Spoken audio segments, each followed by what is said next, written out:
The silence lingered until Rebecca finally reached for the boarding passes. She scanned the first ticket. The screen flashed green. Then the second, green again. The third followed with the same. Result, Marcus waited. So, are we cleared to board? Rebecca didn't answer immediately. Instead, she stepped forward and raised one arm across the entrance. I'm sorry, but your family needs to remain here. Marcus frowned. Why? There appears to be a security concern. Angela exchanged a quick glance with her husband. What kind of concern? She asked. I'm not authorized to discuss that. Marcus kept his voice even. Our tickets are valid. The scanner accepted everyone. Rebecca folded her hands together. I've been instructed to delay your boarding. By whom? I can't provide that. Information. Passengers continued walking. Past the family into the jet bridge. None of them were stopped. A middle-aged traveler hesitated. Before handing over his boarding, Rebecca smiled. You're all set. Enjoy your flight. The man looked toward Marcus's family, then quietly walked away. Marcus watched another passenger board without interruption, then another. Finally, he spoke again. Can you explain why every other passenger is being allowed through? Rebecca's expression hardened. Sir, if you continue questioning my instructions, airport security may become involved. His daughter looked up, confused. Mom, are they saying we're dangerous? Angela swallowed before answering. No, sweetheart. Her words came gently, but her eyes never left Rebecca. We've done nothing wrong. A young airline employee standing nearby shifted uncomfortably. He opened his mouth as if to speak, then looked toward Rebecca and stayed silent. Marcus noticed. So did several passengers waiting. Nearby, no document had been shown. No alarm had sounded. No evidence had appeared. Yet one raised hand had quietly separated a single black family from everyone else, and authority alone was beginning to feel like proof. The boarding announcement echoed across the international terminal. First-class passengers may now begin boarding. Marcus adjusted the strap on his daughter's backpack and smiled. Ready? She nodded. Can I sit by the window?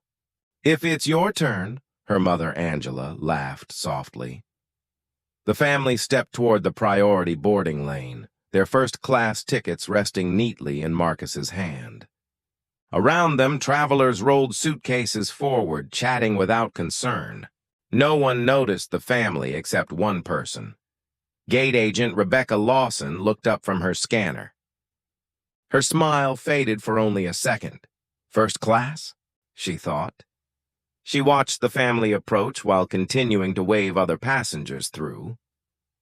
Good evening, Marcus said warmly, holding out the boarding passes.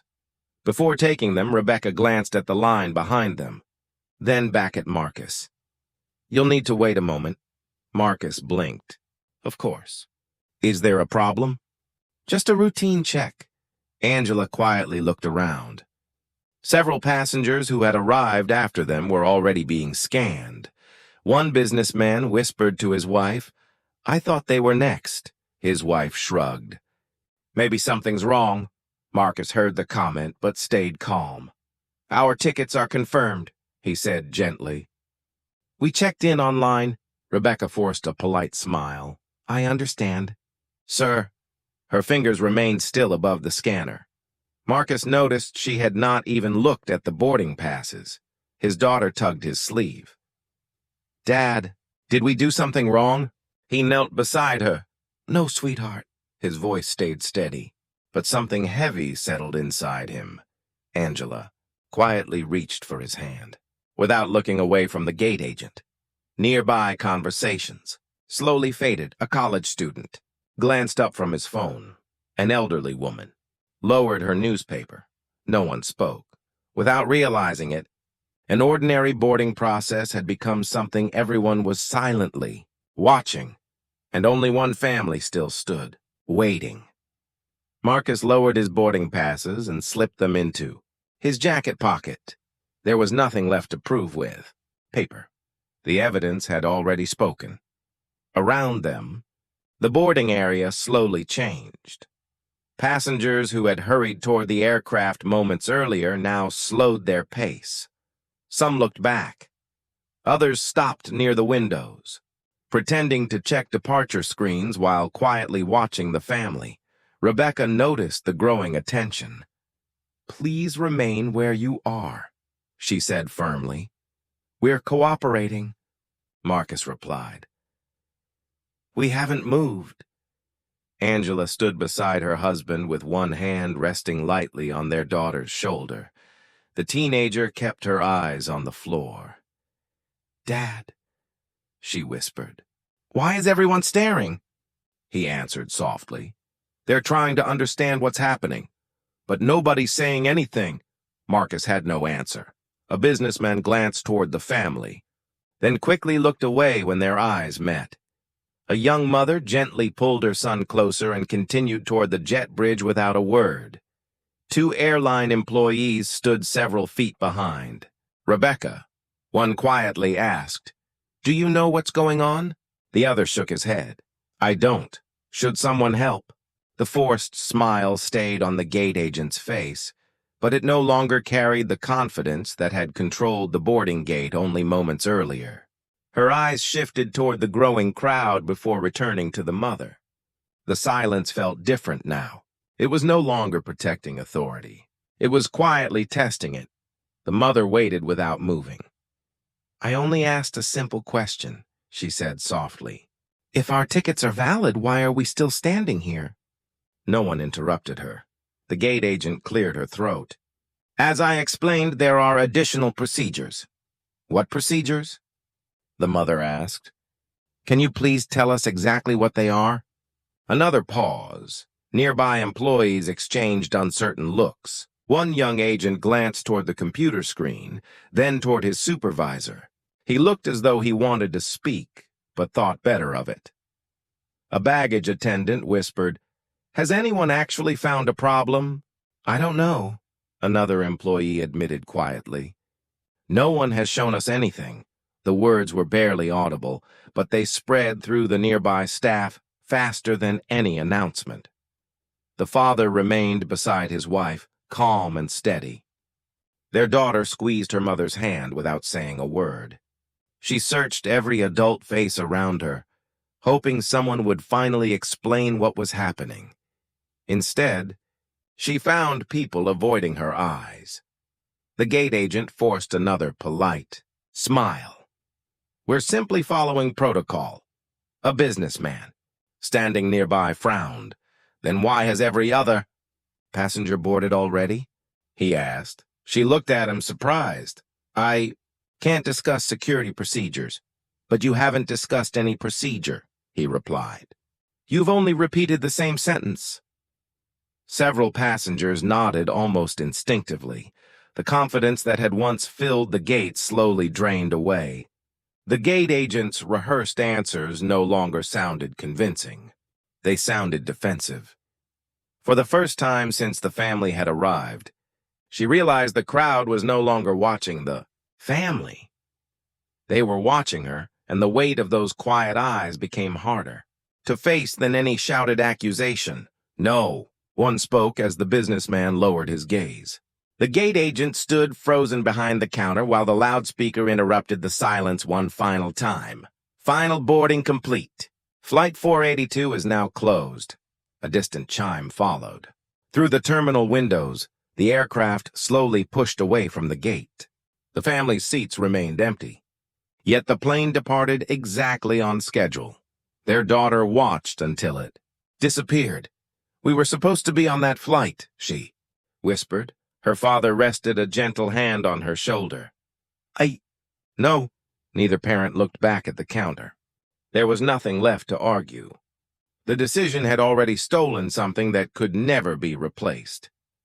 Around them, passengers quietly collected their bags and drifted toward connecting gates. Several glanced back with uneasy expressions. One elderly woman mouthed, "I'm sorry," before disappearing into the crowd. Two airline employees remained near the boarding desk. "This doesn't feel right," one admitted. The other answered quietly, "It stopped feeling right a long time ago." Neither walked toward the family. Minutes later, a security supervisor arrived carrying a tablet and a printed incident form. "I need everyone's names," he said evenly. The gate agent tried to answer first. "I can explain. You'll have your opportunity," the supervisor replied. "For now, I'll document exactly what happened." He recorded times, employee identification numbers, witness information, and boarding records without adding opinions. Every sentence replaced speculation with facts. The family quietly answered each question. When the report was complete, the supervisor reviewed the final page before pressing submit. "This will reach corporate compliance before morning," he said. The father simply nodded. As the family walked toward the terminal exit together, the report began moving through secure internal channels.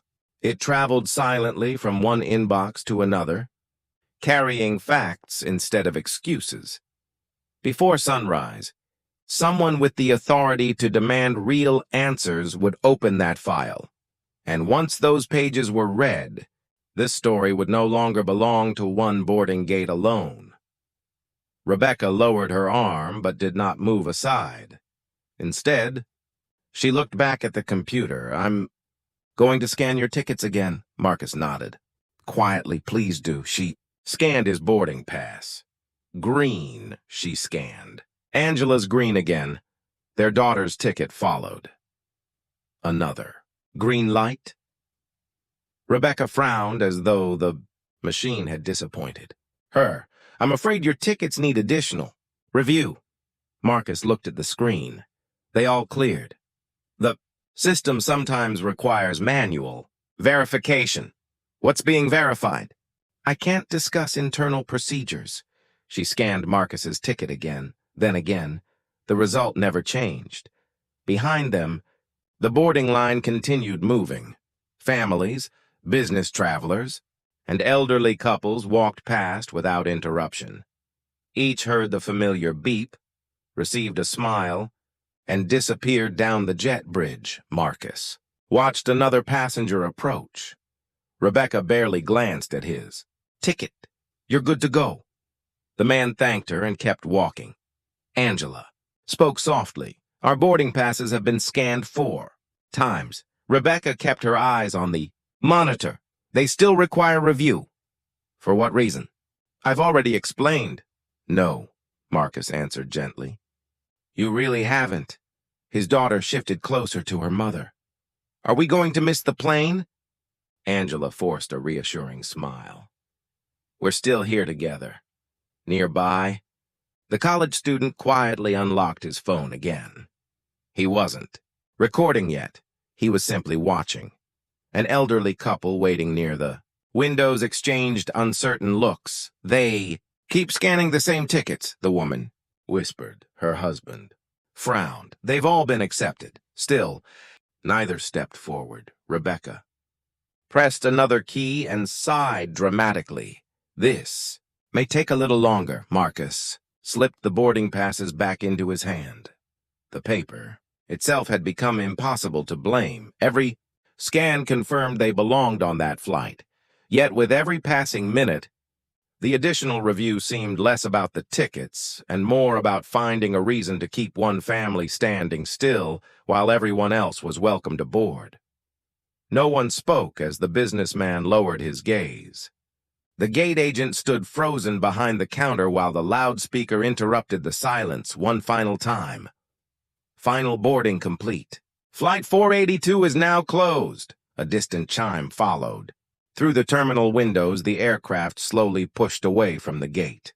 The family's seats remained empty, yet the plane departed exactly on schedule. Their daughter watched until it disappeared. "We were supposed to be on that flight," she whispered. Her father rested a gentle hand on her shoulder. No, neither parent looked back at the counter. There was nothing left to argue. The decision had already stolen something that could never be replaced.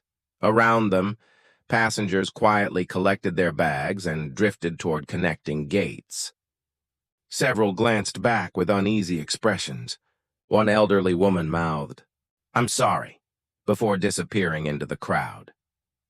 Two airline employees remained near the boarding desk. "This doesn't feel right," one admitted. The other answered quietly, "It stopped feeling right a long time ago." Neither walked toward the family. Minutes later, a security supervisor arrived carrying a tablet and a printed incident form. "I need everyone's names," he said evenly. The gate agent tried to answer first. "I can." "Explain. You'll have your opportunity," the supervisor replied. "For now, I'll document exactly what happened." He recorded times, employee identification numbers, witness information, and boarding records without adding opinions. Every sentence replaced speculation with facts. The family quietly answered each question. When the report was complete, the supervisor reviewed the final page before pressing submit. "This will reach corporate compliance before morning," he said. The father simply nodded. As the family walked toward the terminal exit together, the report began moving through secure internal channels. It traveled silently from one inbox to another, carrying facts instead of excuses. Before sunrise, someone with the authority to demand real answers would open that file. And once those pages were read, this story would no longer belong to one boarding gate alone. Inside the small security office, the supervisor watched the electronic confirmation appear on his screen. The report had left his desk, but something told him its journey had only begun. He opened every attachment once more, determined that nothing had been overlooked. "This should have been simple," he murmured. Instead, every page seemed to ask another question. He replayed the boarding timeline. The family's tickets had scanned successfully. No security alert had appeared. No travel restriction had been issued. Yet the delay continued for nearly 20 minutes without a documented reason. He frowned. That doesn't make sense. Pulling up surveillance footage, he watched the scene unfold exactly as it had happened. The gate agent repeatedly scanned the same boarding passes while allowing every other passenger to proceed after a single scan. The family never raised their voices. They simply waited. The cameras captured every pause, every glance, every unnecessary delay. The written explanations suddenly looked smaller than the truth displayed on the screen. The supervisor signed the final verification page and attached his employee credentials. With that single signature, the incident became part of the airline's permanent compliance record. Just as he prepared to forward everything, his office phone rang. A duty manager spoke. "Calmly. There's no need to escalate this tonight." The supervisor remained silent. "We can review it tomorrow after everyone gets some rest. I've already completed the report," he replied. "Waiting would be better for everyone." "For everyone," the supervisor repeated quietly. He ended the call, without making another promise. Moments later, the report continued moving through the internal system exactly as required. Compliance officers received notifications. Regional supervisors opened secure messages. Quiet conversations began behind closed office doors. "I've never seen documentation like this," one compliance analyst admitted. Neither had the others. Before, the first morning flights appeared on departure boards. The file reached an executive compliance office hundreds of miles away. What had started as one family's humiliating experience was no longer being treated as an isolated complaint. The system itself had begun questioning its own decisions, and that question would become impossible to silence. The question inside the compliance office was still echoing when, across town, a college student unlocked a hotel room and placed a phone on the desk. The recording played once more. Every pause felt heavier than before. After a long breath, the student pressed upload. "There," the student whispered. People deserve to see this. Within minutes, the video found its first viewers. Then hundreds. Then thousands. As the night faded toward morning, the numbers climbed faster than anyone expected. Comments appeared one after another. Why was only one family stopped? Their tickets worked. They stayed calm the entire time. No official explanation answered the growing question. People from different cities began sharing similar experiences. Some remembered being delayed without reason. Others recalled complaints that had quietly disappeared after polite apologies. Separate memories slowly connected into one disturbing pattern. Inside airline offices, phones started ringing before sunrise. "Have you seen the video?" one regional manager asked. "It's everywhere," another replied. Employees opened the clip on their own devices. They watched the repeated ticket scans. They watched the family standing patiently while other passengers boarded. They watched the mother's simple question. Nobody argued with the footage. One supervisor, who had defended the gate agent the previous evening, quietly removed his earlier statement from an internal discussion board. "I need to review everything." "Again," he admitted. Across departments, similar conversations unfolded. Maybe we missed something. Maybe this wasn't an isolated mistake. Outside the company, the recording continued spreading beyond travel forums into national conversations about fairness, dignity, and unequal treatment. Journalists bookmarked it. Civil rights advocates shared it. Ordinary families discussed it over breakfast before work and school. By the time the first rays of sunlight touched the airport runway, millions of screens carried the same quiet scene. The airline still possessed official statements, but the public possessed something far more powerful. They possessed the truth exactly as it had happened, and no statement released afterward could make that. Recording disappear again. The recording continued reaching new viewers throughout the morning. But inside homes and offices across the country, something unexpected was happening. Former passengers were opening forgotten folders, searching old emails, and reading complaints they had almost given up on years before. One woman stared at her screen. "I knew I saved it," she whispered. Her complaint described the same gate, the same delays, the same unanswered questions. Soon, another message appeared online. "I thought I was the only one." Within hours, dozens of similar stories followed. People from different cities described calm conversations that somehow ended with embarrassment, confusion, and quiet humiliation. For years, each person believed the experience had been isolated. The viral video changed that belief overnight.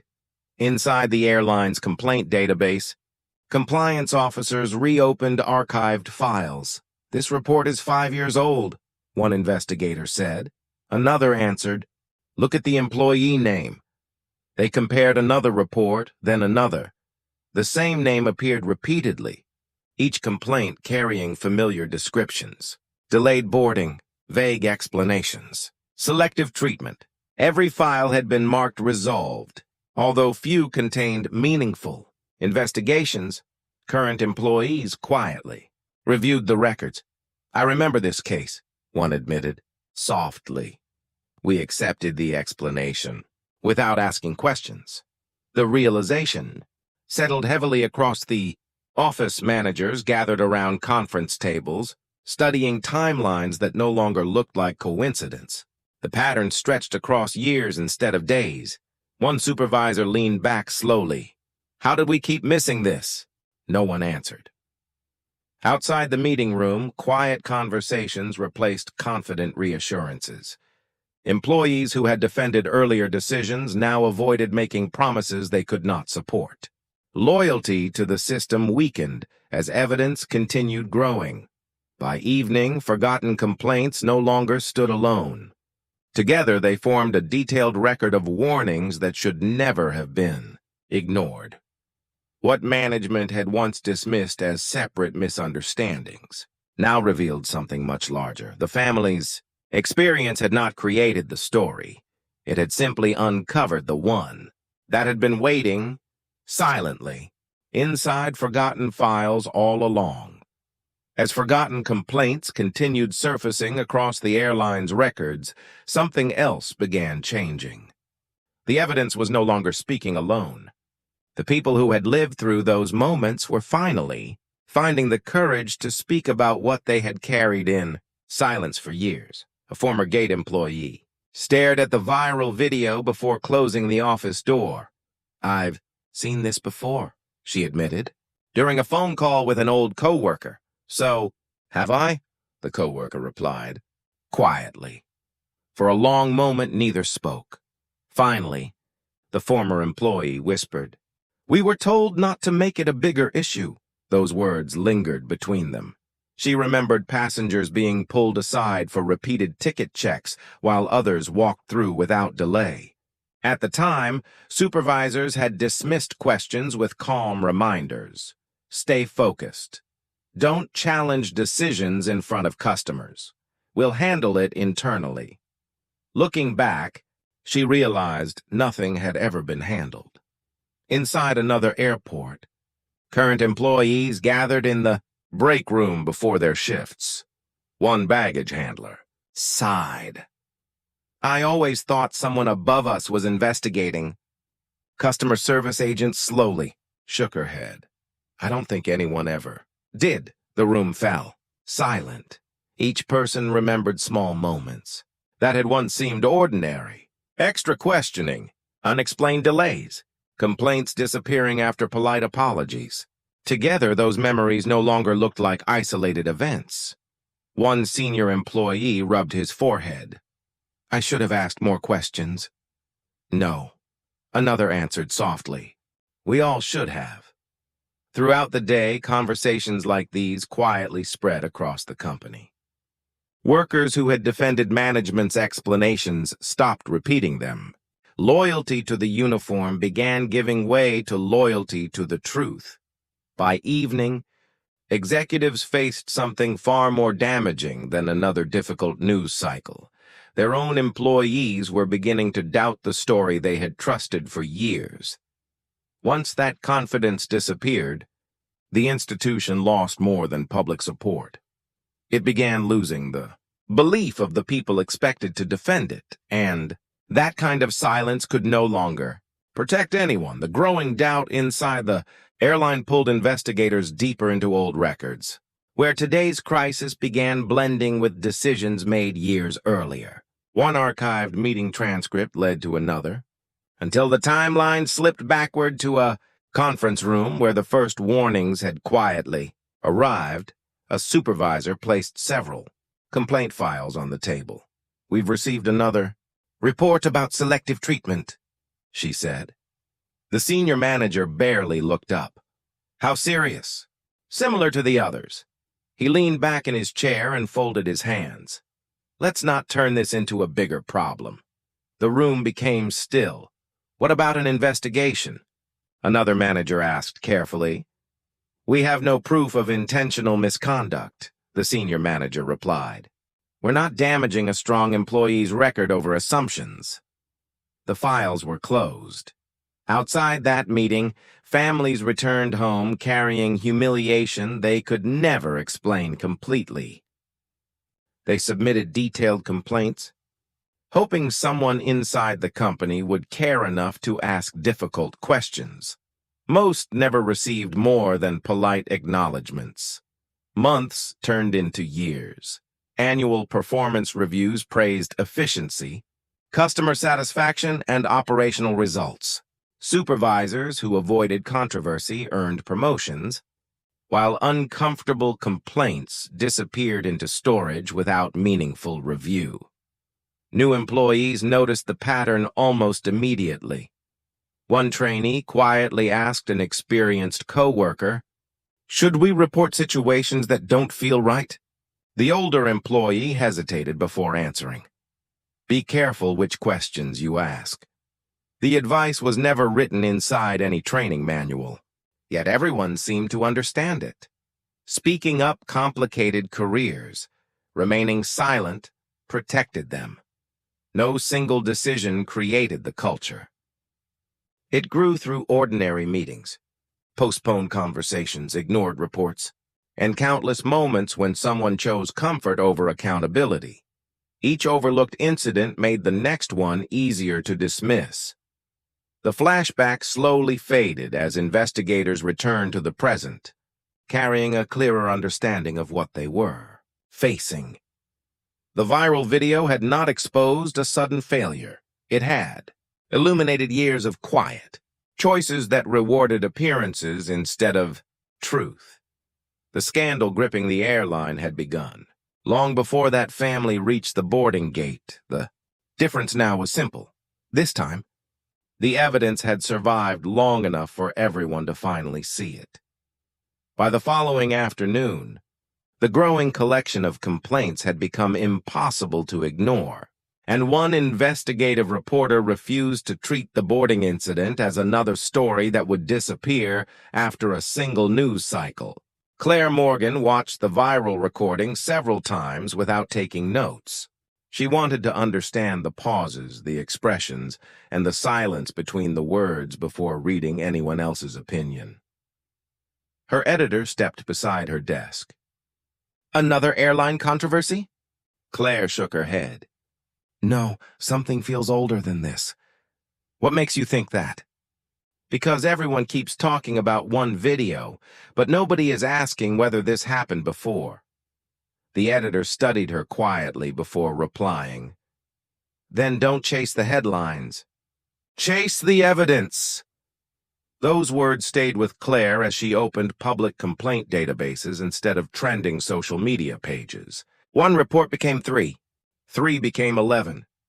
Different airports, different years, different families, yet the language felt strangely familiar. Additional screening. Please wait aside. Security concern.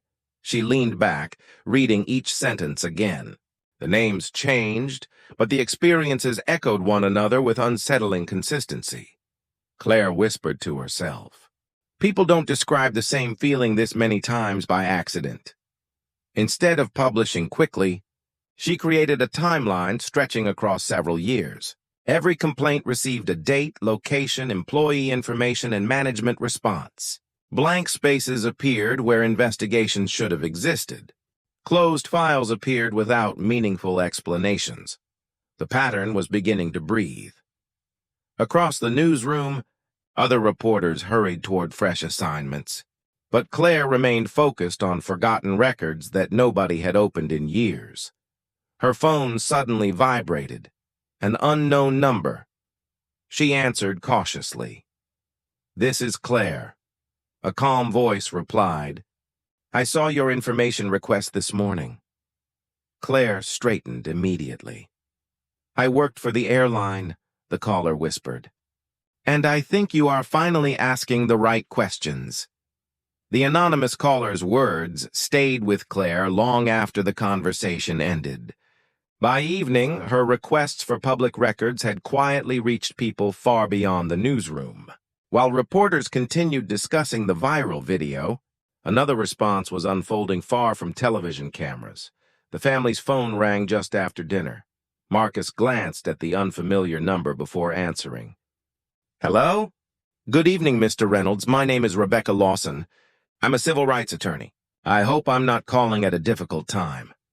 Marcus exchanged a cautious look with his wife. "What is this regarding?" "I've seen the boarding video, but I'm not calling because it's trending." A brief silence followed. Rebecca continued gently. "I'm calling because every person deserves equal treatment under the law, and what happened to your family deserves careful attention." Marcus remained quiet. "We're not asking you to make any decisions tonight," she added. "We simply want you to know that experienced attorneys are prepared to help if you choose that path." His wife leaned closer. "Will this become another media circus?" "No," Rebecca answered without hesitation.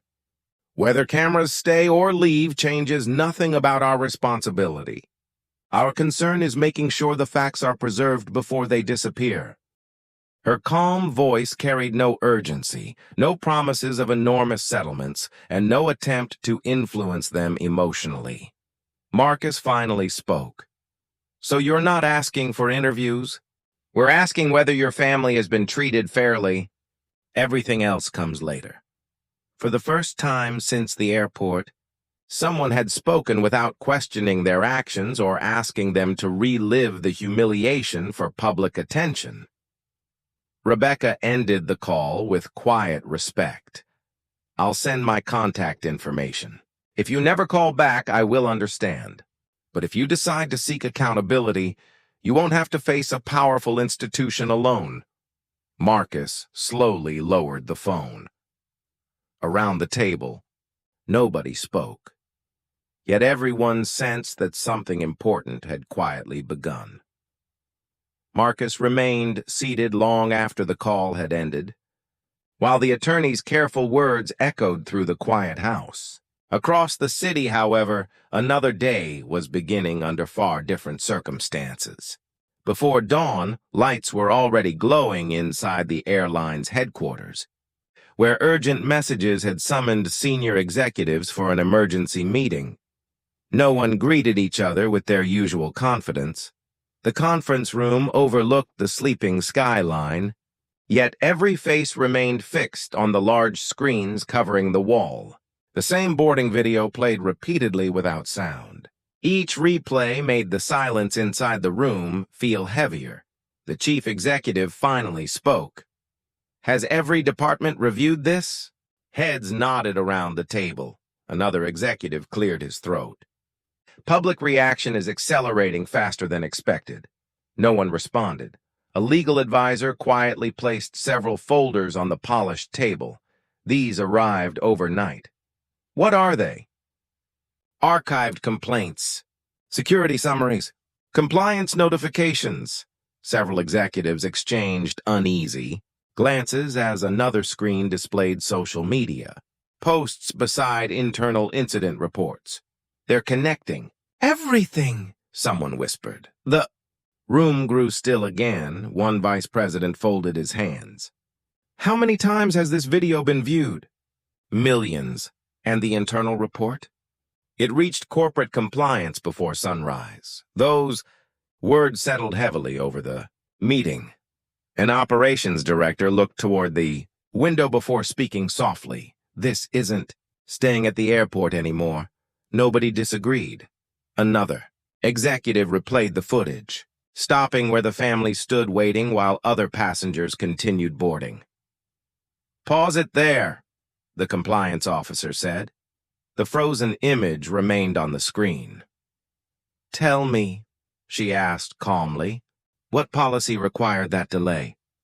No answer came. Instead, eyes drifted downward as documents continued appearing beside the video. Every report, timeline, and complaint quietly erased another excuse.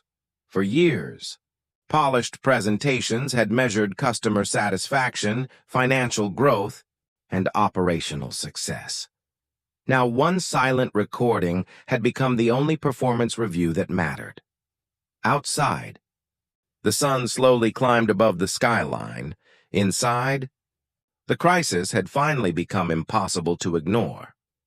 The emergency meeting ended without clear answers. But uncertainty followed every executive back to the office. Across the building, employees sensed the atmosphere had changed. Doors remained closed, conversations became quieter, and computer screens were quickly minimized whenever someone walked past. Meanwhile, Claire Morgan unlocked her office before sunrise. Her inbox showed dozens of unread messages. Most were ordinary tips. Then one subject line caught her. Attention, you need to see what they buried. No name, no signature, only 3 attached. Screenshots. Claire opened the first image. It showed an internal email discussing an earlier passenger complaint. One sentence had been highlighted, issue resolved. No further escalation recommended. She frowned. The second attachment contained another complaint from a different airport. Different passenger. Different date. Almost identical language. Her phone buzzed. Another anonymous email arrived. There are more. Please protect my identity. Minutes later, additional messages followed. Some included forgotten incident reports. Others contained meeting notes and compliance, reminders that had never reached senior investigators. Claire carefully organized every document. Her editor walked in carrying coffee. "You're here early." She turned the monitor toward him. "I don't think employees are staying silent anymore." He studied the growing collection. "Can we verify these?" "We will." She refused to publish anything immediately. Every document was checked against public records, complaint numbers, and archived correspondence, one by one. The files matched. Inside the airline, someone had finally decided that protecting the truth mattered more than protecting careers. Elsewhere, nervous employees quietly watched, their sent messages disappear into encrypted inboxes. Each click carried risk. Each attachment challenged years of comfortable silence. Nobody demanded recognition. Nobody wanted interviews. They wanted forgotten warnings to survive. As daylight slowly reached the newsroom windows, Claire looked at the expanding folder and whispered, "This isn't one whistleblower anymore." Her editor nodded gravely. "It's becoming a conscience. The investigation had just found its strongest witnesses. The growing stream of anonymous evidence strengthened the investigation. But Claire understood documents alone could not tell the human story behind the headlines. While employees continued speaking in secret, the family faced another difficult decision. Reporters waited outside their neighborhood. Television producers requested interviews. Social media demanded immediate reactions. Marcus looked across the dining table at his wife. "We don't have to answer everyone." She nodded slowly. "But maybe we should answer once." Their attorney agreed. "Say only what reflects who you are. Don't let this moment decide your character." That evening, the family released a brief written statement. Instead of holding a press conference, there were no cameras, no dramatic speeches, only quiet words. The statement began. Simply, "We are grateful for everyone who has shown kindness during these difficult days." It continued. "Our family never asked for special treatment. We expected the same respect every passenger deserves." Marcus's wife read the final paragraph aloud before it was sent. "We believe accountability is stronger than anger. Our hope is not to punish people without reason, but to help create a future where no family experiences humiliation because of assumptions made before they are even heard." The attorney smiled softly. "That's exactly enough." Within minutes, journalists received the statement. News anchors expected outrage. Instead, they found restraint. Commentators expecting confrontation paused as they read each sentence aloud without interruption. Across the country, people who had never met the family noticed something unusual. The words carried disappointment without hatred, pain without bitterness, strength without threats. Inside airline headquarters, employees quietly opened the statement before beginning their workday. No one could dismiss it as emotional exaggeration. No one could accuse the family of seeking attention. The message demanded nothing beyond fairness. As the statement spread from newsroom to newsroom, one producer quietly lowered his script. "This changes everything," he whispered. For the first time, the nation's attention shifted completely from the controversy to the family's extraordinary dignity. The family's statement continued spreading through newsrooms and social media long after midnight, strengthening public confidence that dignity could speak louder than outrage. Inside airline headquarters, however, the atmosphere grew even heavier. Executives arrived before sunrise expecting another strategy meeting, only to find an unfamiliar envelope waiting at every seat. The chief legal officer opened his first. His expression immediately changed. "What is it?" the chief executive asked. He placed the letter on the table.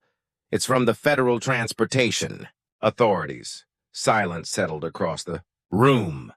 The compliance officer picked up another copy and began reading aloud. "Effective immediately, All employee records, surveillance footage, complaint files, electronic communications, and related documents connected to this matter must be preserved pending federal review. Nobody interrupted. The words seemed to drain every remaining trace of confidence from the room. The chief executive finally spoke. Does this mean they've opened an inquiry? Yes, the legal officer replied quietly. And this order takes effect immediately. Several department heads exchanged uneasy glances. One manager reached for his laptop before stopping halfway. So nothing gets deleted? Nothing, the compliance officer answered. Not one email. Not one report. Not one recording. The room remained still. For years. Routine procedures had quietly archived, closed, or removed files according to company policy. Those ordinary habits had ended with a single federal notice. Outside the conference room, assistants noticed senior executives walking briskly through the hallways carrying folders instead of coffee. Phones rang continuously. Meeting schedules disappeared. Departments received urgent instructions to preserve every document connected to passenger complaints. Nobody asked why. They already understood. This was no longer an internal review managed behind polished conference tables. Outside investigators had entered the story. The chief executive slowly folded the letter and looked around the room. We're past crisis management now. No one challenged him.